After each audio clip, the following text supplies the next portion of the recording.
Bacha log, how are you? I think all are fit and fine. Good. So I am back again with class 9th topic, that is French Revolution. ठीक है? I hope the schools have been open for classes 9th, 10th, 11th and 12th. Maximum states के हो गए हैं, कुछ हो रहे हैं धीरे धीरे. तो best of luck, enjoy your school and stay healthy now, and don't miss my videos. ठीक है?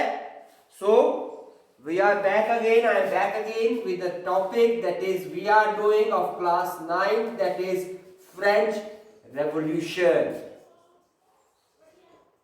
ठीक है जी. और इसके 3 पार्ट्स हो चुके हैं, 3 पार्ट्स का वीडियो हम बना चुके हैं. Now we are moving to the 4th part, that is a growing. ये टॉपिक है आपका growing middle class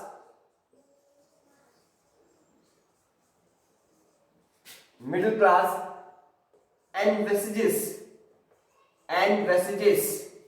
It is and messages.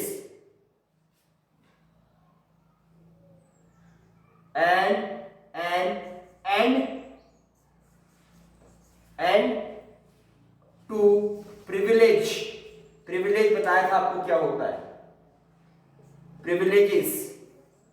ठीक है, privileges बताया था. and messages का मीनिंग क्या होता है? what is the meaning of and messages? and messages का मीनिंग होता है परिकल्पना करना, जिसको बोलते हैं मान लेना, इमेजिन कर लेना. That is known as hypothesis भी बोलते हैं इसको, परिकल्पना को. The word is the synonym of इनवेस्टिस इज हाइपोथेसिस. इसको हम जो है परिकल्पना, वो जिसको जो हम अपने आप मान लेते हैं, तो वो साइंटिफिकली जो है प्रूव नहीं होता. दैट इज इनवेस्टिस. तो इसमें आपका बोलता है in the past peasants and workers had participated in revolts against increasing taxes and food scarcity. तो आपको बताया था कि फ्रांस में सोसाइटी किस तरह की थी, और वहां पर जो था वो क्या था, सबसिस्टेंस क्राइसिस हो गया था. सबसिस्टेंस क्राइसिस हो गया था. पता है ना सबसिस्टेंस क्राइसिस का? प्राइस जो थे वो इंक्रीज हो गए थे, आपके लोगों को जो था वो फूड मिलना मुश्किल हो गया था. फिर उसकी वजह से आपकी क्रॉप फेलियर्स हो गई, फिर उसकी वजह से पेंडेमिक हो गया. तो ये सारा कुछ आप जो थे वो आपने पिछली वीडियो में जो है ये पढ़ा होगा. और इस वीडियो में मैं लिंक में आपको वैसे यहाँ दिखा देता हूँ, वैसे आपको लिंक में ये फोटो भी डाल दूंगा. ये आपका सबसिस्टेंस क्राइसिस का जो है वो फोटो है. ठीक है, ये आपको लिंक में जो है वो डल जाएगा. ये आपको स्क्रीन में सामने अभी नजर आ रहा होगा. और कोशिश करूंगा, मैं अपनी टीम से रिक्वेस्ट करूंगा कि डिस्क्रिप्शन में ये फोटो जो है वो आपको डाल दें. ठीक है, अगर डल जाएगा उनसे तो. और जो है पिछली वीडियो में भी आप लोगों को बोला था, क्या बोला था कि कमेंट्स नहीं आते. तो क्लास 9 स्टूडेंट्स जो है आपकी ये फ्रेंच रेवोल्यूशन है आपके 10th में भी काम आएगी. ठीक है, जो 10th का आपका फर्स्ट चैप्टर है वो यूरोप से ही रिलेटेड है, वहां पे आपकी फ्रेंच रेवोल्यूशन भी है. तो क्या करना है आपने अच्छे लाइक्स और कमेंट्स देने हैं. और जो व्यू है वो इस बार 100 से ऊपर जाना चाहिए. क्लास 9 स्टूडेंट सुन लीजिए, this video must go above 100 likes and more than 10 comments. आपके कमेंट्स जो है वो मुझे मोटिवेट करते हैं टू मेक वीडियोस रेगुलरली, जल्दी बनाने में. ठीक है, ओके. सो सबसिस्टेंस क्राइस के बारे में आपको स्क्रीन पे एक बार फिर दिखा देता हूं. ये आपका सबसिस्टेंस क्राइस का फोटो है जो आपकी स्क्रीन पे अभी आ रहा होगा. और मैं अपनी टीम को बोलूंगा कि इसको आपके डिस्क्रिप्शन में भी डाल दें. इन the past Peasants and workers had participated in revolts against increasing taxes and food scarcity. तो ये आपका फर्स्ट पॉइंट है. फर्स्ट पॉइंट क्या है आपका कि पास्ट में आपने पहले जब ये सब्सिस्टेंस क्राइसिस पढ़ा था, उससे पहले आपने पढ़ा था, तो वहां पे क्या हुआ था कि सब्सिस्टेंस क्राइसिस में रिवोल्ट में किस किसने पार्टिसिपेट किया था. रिवोल्ट क्या होता है? रिवोल्ट का मीनिंग क्या होता है class 9 students? What is the meaning of revolt? Revolt का मीनिंग होता है विद्रोह कर देना. ठीक है, विद्रोह कर देना. रिवोल्ट का मीनिंग क्या होता है? विद्रोह कर देना. तो पहले जो रिवोल्ट हुए थे उसमें किस किसने पार्टिसिपेट किया? कौन सी दो कैटेगरीज थी जिसने उनमें पार्टिसिपेट जो था वो किया था? तो वो कैटेगरी थी आपकी peasants and workers. Peasants and workers, ये दो कैटेगरी थी आपकी जिन्होंने इसमें जो था वो पार्टिसिपेट किया था. अब किस लिए किया था रिवोल्ट ये? Why this revolt has been taken place? Because increasing taxes, और ये आपको बात बताई थी, फर्स्ट वीडियो देख लीजिए. increasing taxes and food scarcity. increasing taxes and food scarcity. scarcity का मतलब क्या होता है? What is the meaning of scarcity? scarcity का मतलब होता है कमी. ठीक है, स्कार्सिटी का मतलब होता है कमी. तो इनके अगेंस्ट जो था वो peasants and workers has revolted against increasing taxes and food scarcity. But what happens? इनके रिवोल्ट्स ये जो थे वो अपने फाइनल स्टेज तक क्यों नहीं पहुंच पाए? क्या वजह थी? What are the reasons that the revolt has not led to the final destination? The reasons given below are: number 1, first reason, the reason is they lack the means and program to carry out full-scale measures that would bring about a change in the social and economic order. Means these peasants and workers are lack out.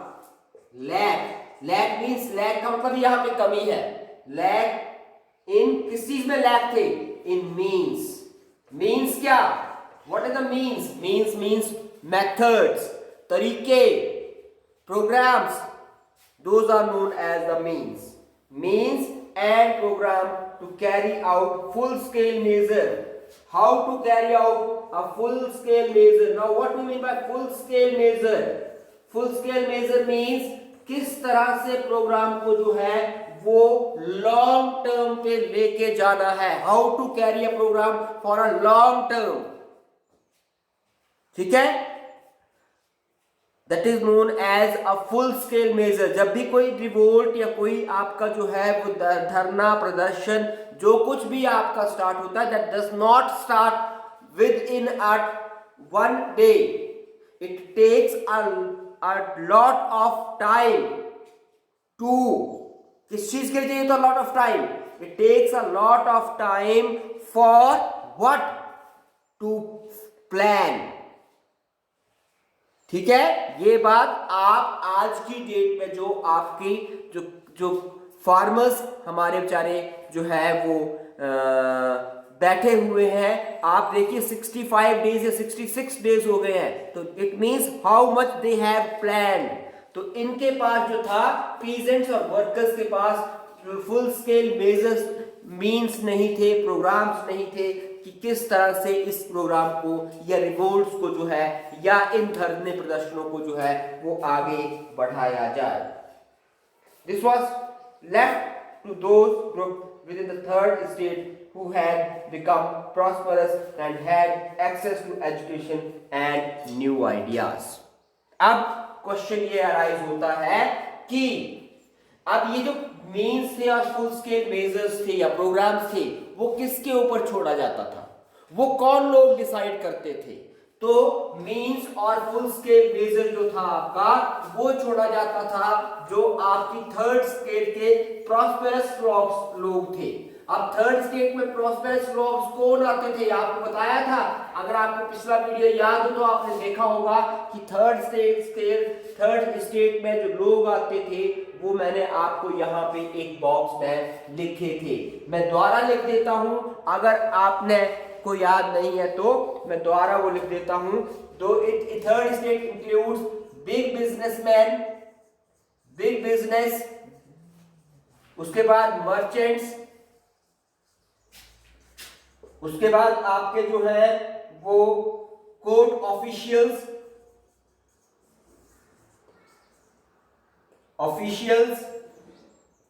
उसके बाद आपके lawyers, उसके बाद आपके जो है peasants and artisans, उसके बाद आपके जो है स्मॉल पीजेंट्स,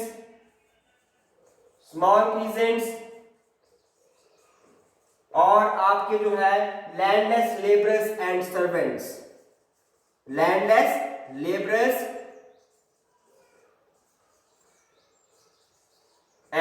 सर्वेंट्स, ये सारे आपके थर्ड स्टेट में जो थे वो इंक्लूड होते थे। अब इसमें से इस थर्ड स्टेट में से कौन लोग थे जो आपके एजुकेटेड और जो those are full of new ideas. तो ये देख रहे हैं आप, ये big businessman, merchants, court officials, lawyers, these persons are the persons who are educated and filled with new ideas। इनके ऊपर छोड़ दिया जाता था कि प्रोग्राम को या रिवोल्ट को किस तरह से लॉन्ग टर्म में जो है वो चलाना है। The 18th century witnessed the emergence of social groups termed as middle class। 18th century में एक और नई सोशल ग्रुप पैदा हुआ, एक और सोशल ग्रुप जो था वो बना आपका, या एक नया सोशल ग्रुप जो था वो इमर्ज हुआ, इंट्रोड्यूस हुआ, and those social group is known as 18th century में बना था, याद रखना ये 18th सेंचुरी में एक और सोशल ग्रुप बना and this social group is known as middle class. क्या कहा जाता था इसको? Middle class.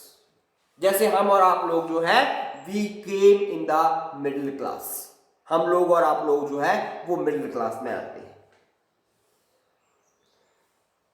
Who earned their wealth through an expanding overseas trade and from the manufacture of goods such as woolen and silk textiles। अब ये middle class जो थी, from where this middle class is getting earnings, in middle class को जो थी वो earning कहां से मिल रही थी? Where they are getting the income? The income they are getting from the income this class is getting from the expanding overseas trade।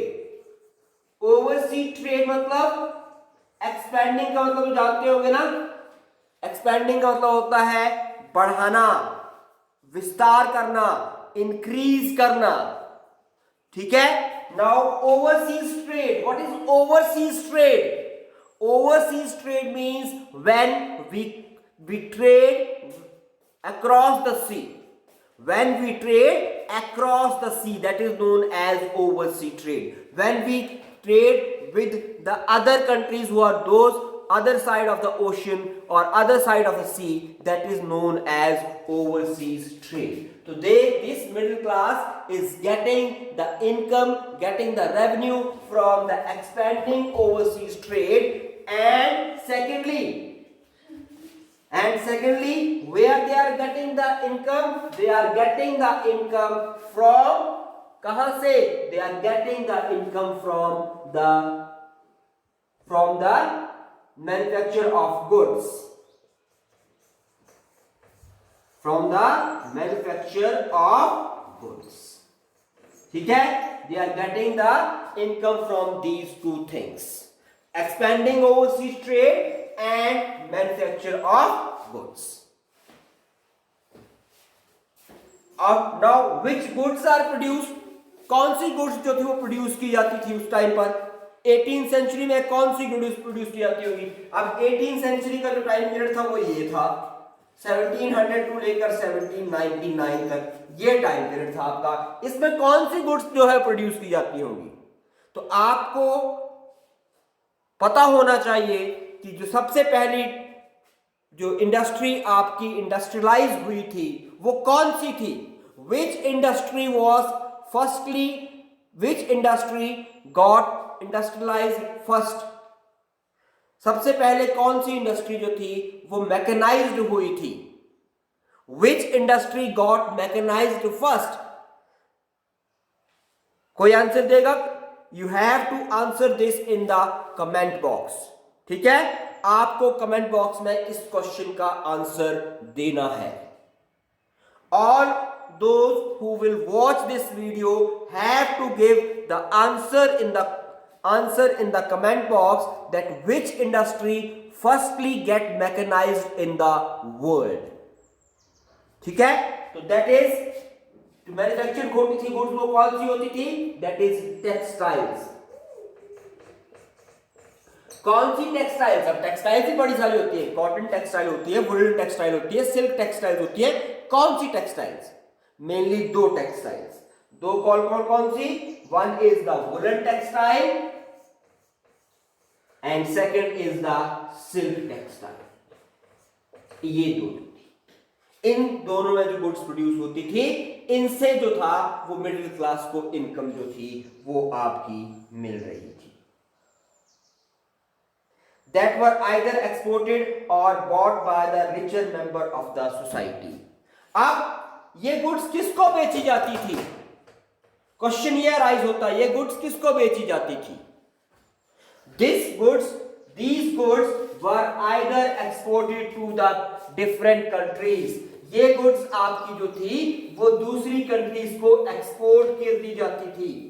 ठीक है, these goods were exported to the another country. ठीक है, exported to another countries.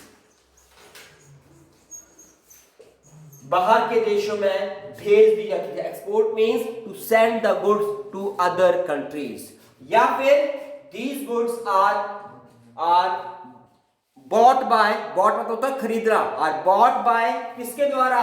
richer section of the society, richer section of society, ये लोग इनको खरीदते थे। ठीक है, in addition to merchants and manufacturers, the third state include professions such as lawyers or administrative officials. अब आपको ये बात मैंने बता दी है कि थर्ड स्टेट में कौन कौन से लोग आते थे, सारे बता दिए आपको। बिग बिजनेस मैन, मर्चेंट्स, ये तो आते ही आते थे। इसके अलावा दो और कैटेगरीज आती थी, one is the lawyers and second is the court officials. ठीक है, ये भी आपकी जो थी वो थर्ड स्टेट में इंक्लूड होती थी। These two categories were also included in the third state. All of these were educated and believed that no group in society should be privileged by birth. अब ये जो कैटेगरी थी, ये जो administrative officer थे वो क्या बोलते थे? They are educated. First of all, they got a better education, जो उस टाइम की बेस्ट एजुकेशन थी। These people get the best education and these people says that the privileges that a person get by birth should be stopped. ठीक है, ये लोग बोलते थे कि बाय बर्थ जो प्रिविलेजेस कुछ लोगों को मिल रही है, याद होगा आपको, फर्स्ट वीडियो देख लीजिएगा, उसमें बताया था क्या प्रिविलेज होती थी। दोबारा रिपीट कर देता हूं, प्रिविलेज ये होती थी that these the two state does not पे द टैक्सेस। ये एक सबसे बड़ी प्रिविलेज होती थी, और बहुत सारी होती थी लेकिन ये भी एक प्रिविलेज होती थी। तो ये जो थी, ये प्रिविलेजेस आपकी जो थी, ये लोग एजुकेटेड मिडिल क्लास बोलते थे that these privileges should not exist in the society. ये प्रिविलेजेस जो है वो सोसाइटी में एग्जिस्ट नहीं होनी चाहिए। Rather a person social position must depend on the merit. तो क्या क्या होना चाहिए फिर, अगर प्रिविलेजेस बाय बर्थ नहीं होनी चाहिए तो ये बोलते थे द सोशल स्टेटस, किसी का भी सोशल स्टेटस किस चीज के ऊपर डिपेंड होना चाहिए, सोशल स्टेटस किस चीज के ऊपर डिपेंड होना चाहिए, the social status must depend upon the merit. ठीक है, मैरिट के ऊपर जो है वो डिपेंड होना चाहिए।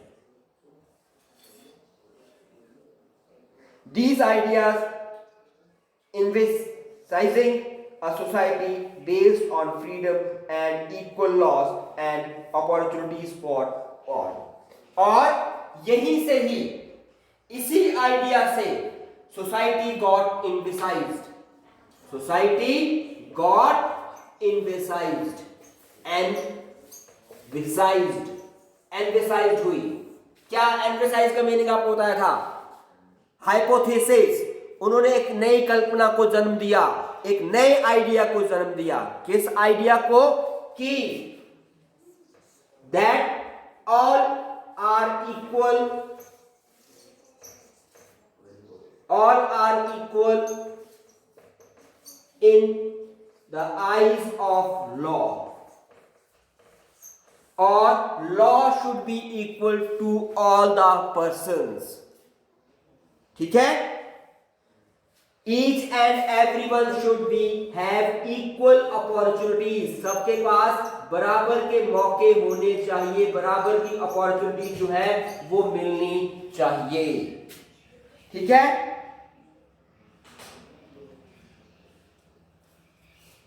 were put forward by the philosophers such as John Locke and Jean-Jacques Rousseau in his two treatises of government. Locke sought to refute the doctrine of the divine and absolute right of the monarch। ठीक है, these ideas, ये जो ideas थे, ये ideas दोनों ध्यान में रखिएगा। These ideas were further carried by the philosophers, जो philosophers थे उन्होंने भी इस आइडियाज को आगे कैरी फॉरवर्ड किया या लोगों तक जो था वो पहुंचाया। अब दो इंपॉर्टेंट फिलोसफर्स के नाम आपकी बुक में दिए गए हैं। One is the John Locke, ये एक फिलोसफर थे। ठीक है, ये एक फिलोसफर थे, और दूसरे फिलोसफर का नाम था रोसू। क्यों, जीन, इनका पूरा नाम था जीन जैक्वस।